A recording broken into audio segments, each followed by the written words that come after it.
जय श्री राम। जय श्री राम। प्रभु की कृपा भयो सब काजू, जन्म हमार सफल बाजू।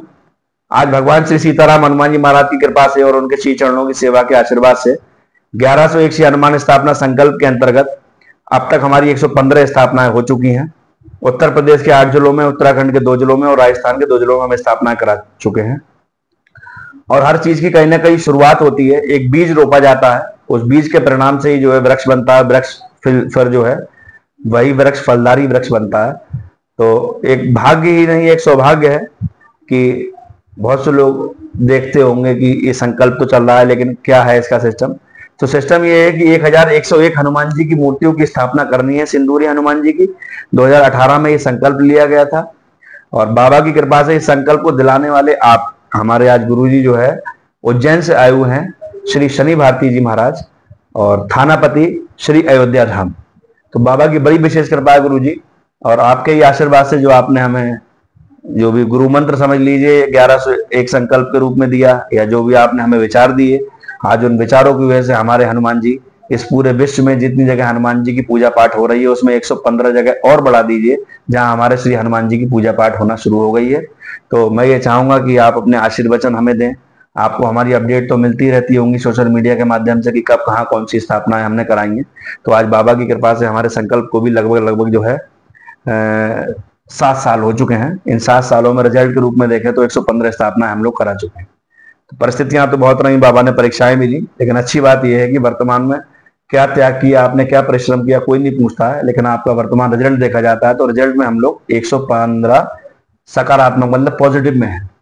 तो आप बताइए किस तरह से आप मतलब इस संकल्प को देखते हैं और आपको कैसा लगता है जब आप हमारे संकल्प के बारे में सूचनाएं मिलती हैं। जय श्री राम। जय श्री राम। जय श्री महाकाल। ओम नमो नारायण। आज मैं सबसे बड़ी बात तो ये कहना चाहूंगा कि धर्म स्थापना के लिए सभी लोग तैयार नहीं होंगे।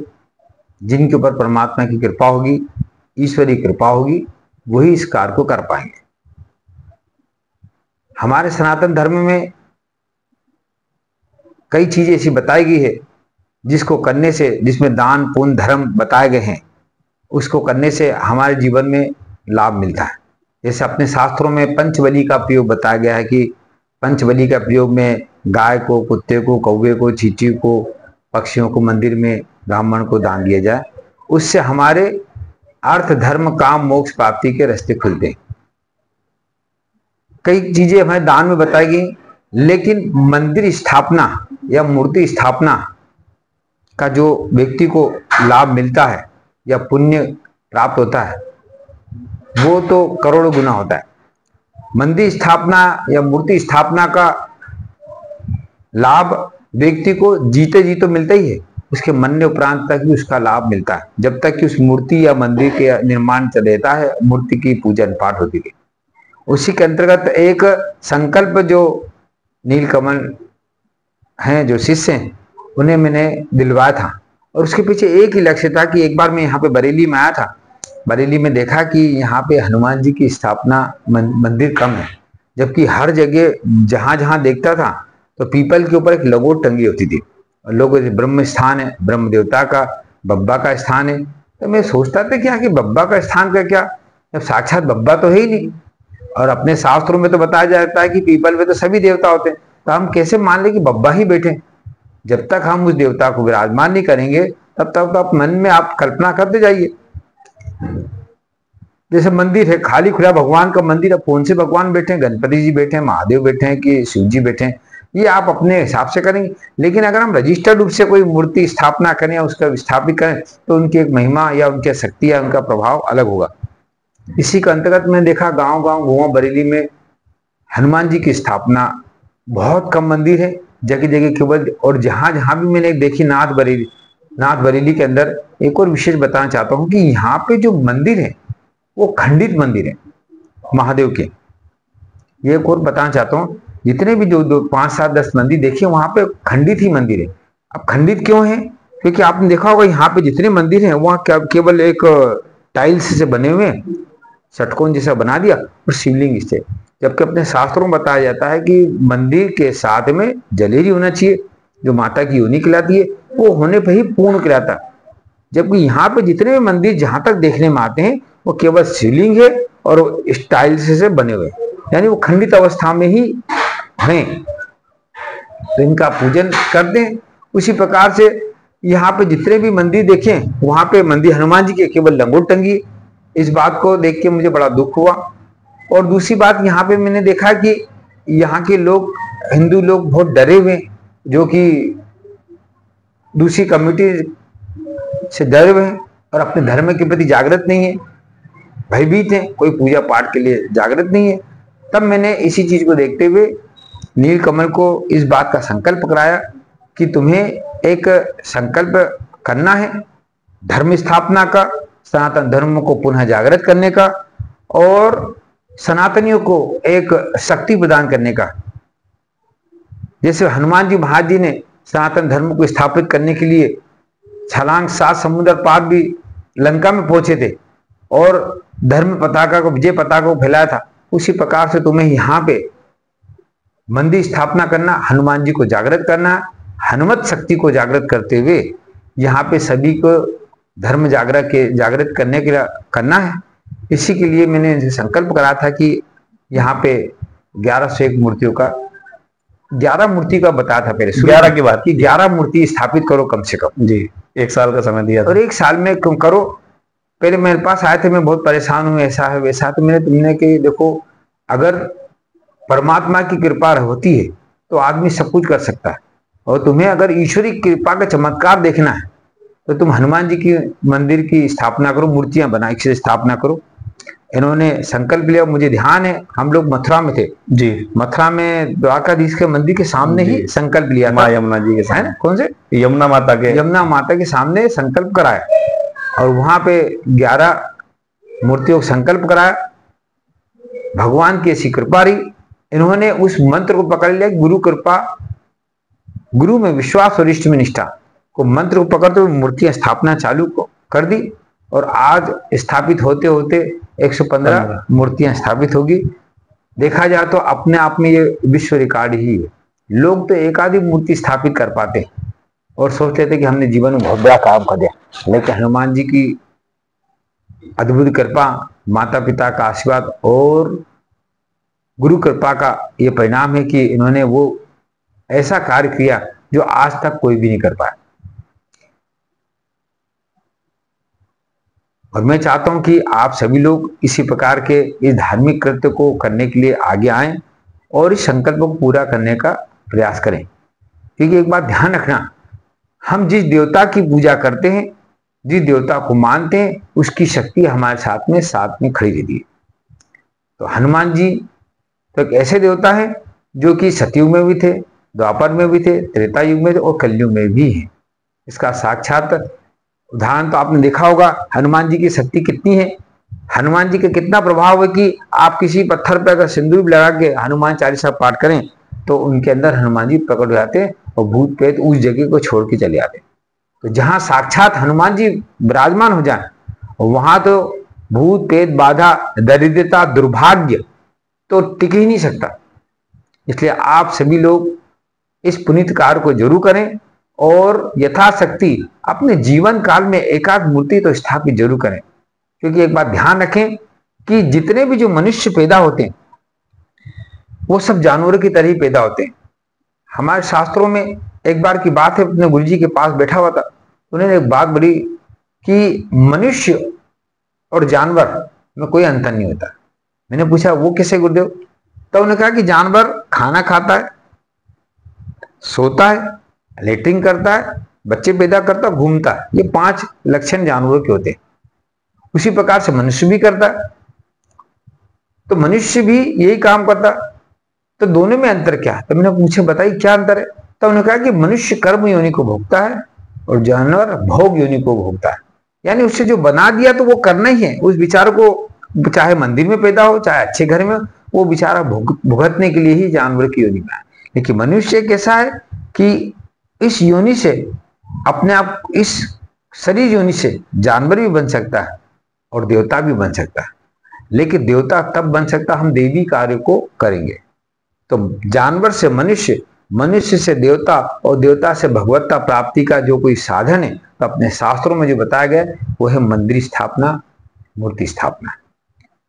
आज आपने देखा हो जिन जिन देवताओं की, जिन जिन लोगों ने मंदिर स्थापना की, मूर्ति स्थापना, उनको ही पूछते हैं। बाकी तो बड़े से बड़े राजा, महाराजा, करोड़पति, लखपति, नेता वगैरह सब हुए पैदा, कोई भी नहीं पूछता।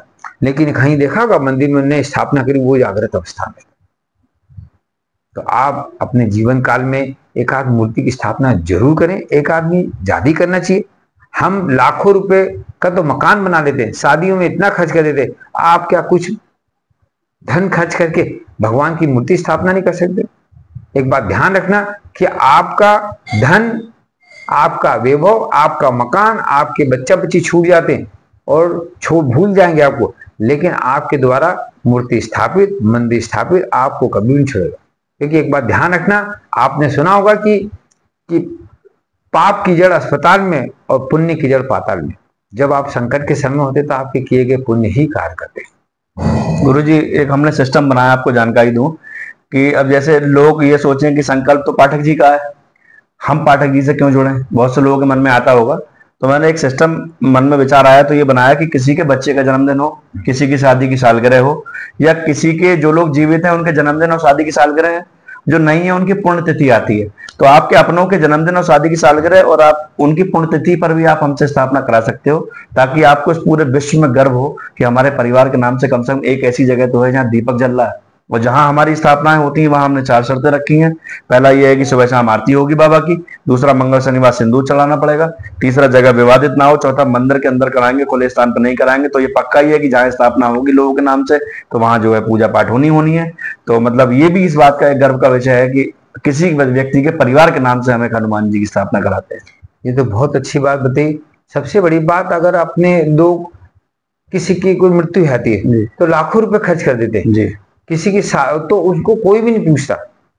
शादी होगी, लाखों रुपए खर्च कर देंगे, और आपने देखा होगा कि खाना बनाना और शादी में खर्च करने के बाद भी आपकी कमी निकाल देंगे जी। और आप वर्षों तक उसके कर्जे को, बोझ को उतारते रहेंगे। लेकिन अगर आपने ऐसे समय में एक धर्म स्थापना का कार्य करा तो वो जो देवता होंगे आपके पिता, भाई, मित्र और इष्ट की तरह खड़े होकर आपके संकटों को टालते रहेंगे। बाकी तो आप केवल बोझ तले ही डूबेंगे, और आप कितना भी किसी को खिला दो, चाहे बच्चा क्यों नहीं हो, चाहे कोई भी हो, वो आके भूल ही जाएगा, लेकिन भगवान कभी भी नहीं मिलेंगे। इसलिए जो आप कर रहे हैं बहुत अच्छा, सर्वश्रेष्ठ है। और मैं तो सभी से कहूंगा कि आप अपने जन्मदिन पे या किसी की स्मृति में, माता पिता की स्मृति में, पत्नी की स्मृति में, दादा दादी की स्मृति में, पुत्र की स्मृति, जो भी आप चाहते हैं, जन्मदिन पे, शादी के साथ एक मूर्ति जरूर स्थापित करें। क्योंकि सनातनी में हम सनातनी हैं। सनातनी के जो सदा से थे और सदा हैं और सदा रहेंगे, और सदा से थे उसके पीछे यही था कि हमारे ऋषि मुनि और हमारे जो पूर्वज थे उन्होंने धर्म स्थापना के लिए बहुत कुछ त्याग किया। आप कुछ नहीं कर सकते तो कम से कम एक मूर्ति स्थापना तो करें, और वही मूर्ति आपका पुण्य आपको आगे बढ़ाता रहेगा। जी। अब बड़ा एक अच्छी बात यह है कि हम लोग मान लीजिए जब कहीं जाते हैं तो कोई, अगर आप कहीं जाएंगे तो कोई कहेगा गुरुजी हमने प्लाट खरीदा है, कोई कहेगा मकान बनवाया है, कोई कहेगा ये। तो हम लोग जब कहीं जाते हैं तो हमारे हर दिशा में हनुमान जी की स्थापना है।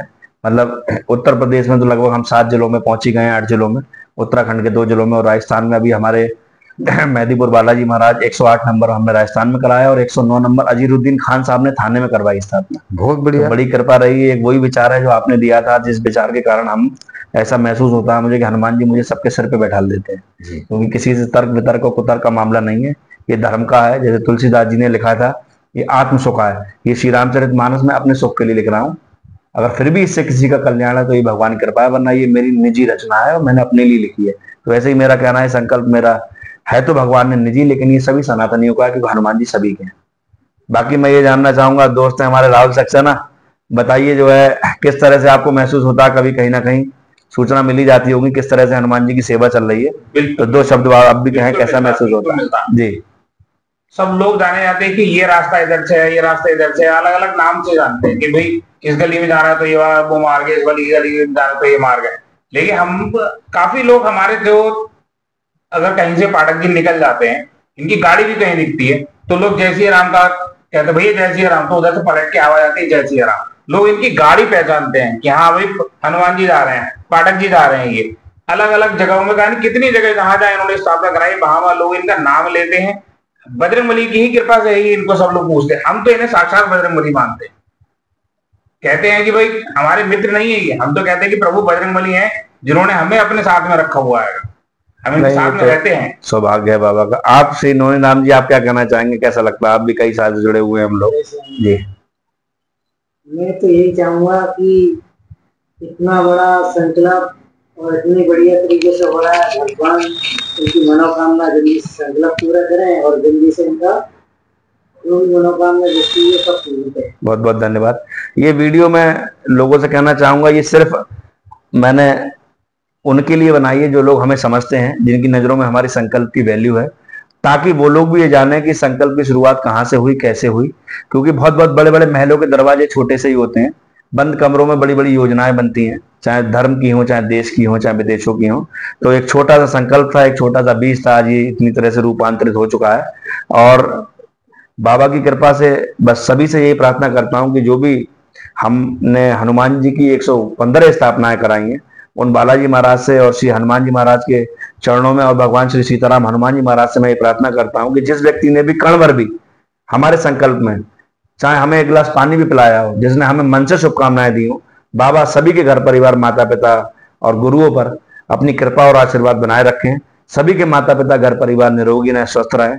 हमारी तरफ से सभी के लिए धन्यवाद है, बधाई है और शुभकामनाएं हैं। जय श्री राम। जय श्री राम।